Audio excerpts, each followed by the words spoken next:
برازيلي أخذ كورس إنجليزي والنتيجة إنه تكلم يوناني أحسن من الإنجليزي. طيب كيف؟ تعال أحكي لك. في عام 1999 مواطن برازيلي اسمه أرماندو قرر إنه يسافر على أمريكا عشان يشتغل، بس ما كان يعرف يتكلم إنجليزي، فقرر إنه ياخد كورس إنجليزي عشان يطور من مستواه بجانب عمله في مطعم أصحابه من اليونان. وبعد سنة أرماندو صار يتكلم يوناني أحسن وأسرع من الإنجليزي، لدرجة إنه كل ما يقابلوا أحد من اليونان يحسبوا يوناني زيهم.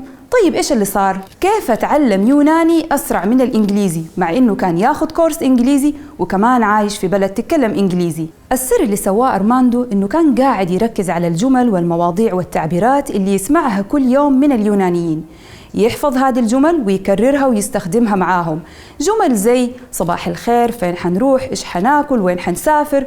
كل هذه الجمل قاعد أرماندو يركز عليها ويحفظها ويكررها. اللي سواه أرماندو بدون ما يحس هو اللي تكلم عنه أشهر الناس اللي يتكلموا لغات على مستوى العالم في الكتب حقتهم، زي جابرييل واينر، وترى هذا يتكلم 7 لغات، وستيف كوفمان اللي يتكلم 16 لغة، تخيل 16 لغة، وبيني لويس اللي يتكلم 7 لغات. كلهم أكدوا على طريقة أرماندو، ركز على جمل ثابتة واحفظها واستخدمها بشكل يومي. أرماندو سوى كده مع اليوناني، بس كيف أنت فيك كمان تسوي كده مع الإنجليزي؟ في هذا الكتاب حتلاقي معظم الموضوعات اليومية اللي حتحتاج تتكلم فيها.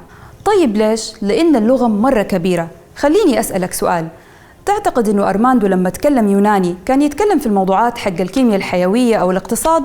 طبعاً لا، لكن هو ركز على المواضيع اليومية اللي ما في أحد يستغنى عنها، زي كيف الحال، إيش الأخبار، فين حنروح اليوم، كيف الجو، فين حنسافر. كل هذه المواضيع أرماندو ركز عليها وجلس يحفظها. في هذا الكتاب حتلاقي أكثر من 5000 جملة مشهورة في الإنجليزي جاهزين إنك تستعملهم دحين وبشكل مباشر بدون ما تحتاج إنك تكون جمل في عقلك الأول وبعدين تتكلم. تشمل كل المواضيع اللي هتحتاجها في يومك. مو بس كده، كمان في كورس المحادثات عشان تطبق بشكل عملي.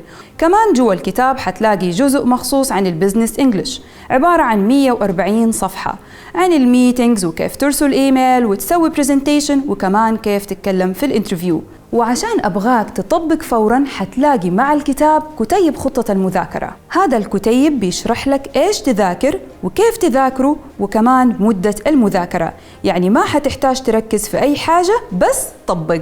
وعشان تقول كل الجمل صح حتلاقي 5000 جملة مسجلين بأكسنت أمريكي 100% بصوت متحدث أمريكي. مع كل ده حيوصلك كتيبات تمهيدية، أنصحك إنك تقرأهم قبل ما تبدأ في خطة المذاكرة. هذه الكتيبات عبارة عن خلاصة خبرات البوليغلوتس، وهم الناس اللي يتكلموا 7 لغات وأكثر اللي كلمتك عنهم في الأول. فيها نصايحهم وتجاربهم والأخطاء اللي سووها وكمان الطرق اللي طبقوها. اقرأ تجاربهم، والإنجليزي بالنسبة ليك حيكون زي اللعبة، عارف مداخلها ومخارجها وما في عقبة حتوقف قدامك. بالنسبة لهذه الكتيبات هي مو بس مفيدة في اللغة، ولكن كمان حتفيدك في حياتك الشخصية والمهنية. كتيب ذاكرة ضد النسيان، هذا الكتاب مرة مهم، حيعلمك كيف تتذكر أي حاجة أنت تذاكرها وما تنساها. كتيب انترفيو بلا أخطاء، كمان هذا الكتاب حيعلمك كيف تجتاز أي مقابلة عمل من أول مرة وبنجاح. كتيب عمل لا أعذار، هذا الكتاب مرة مهم، حينقلك من مرحلة التأجيل إلى مرحلة الإنجاز.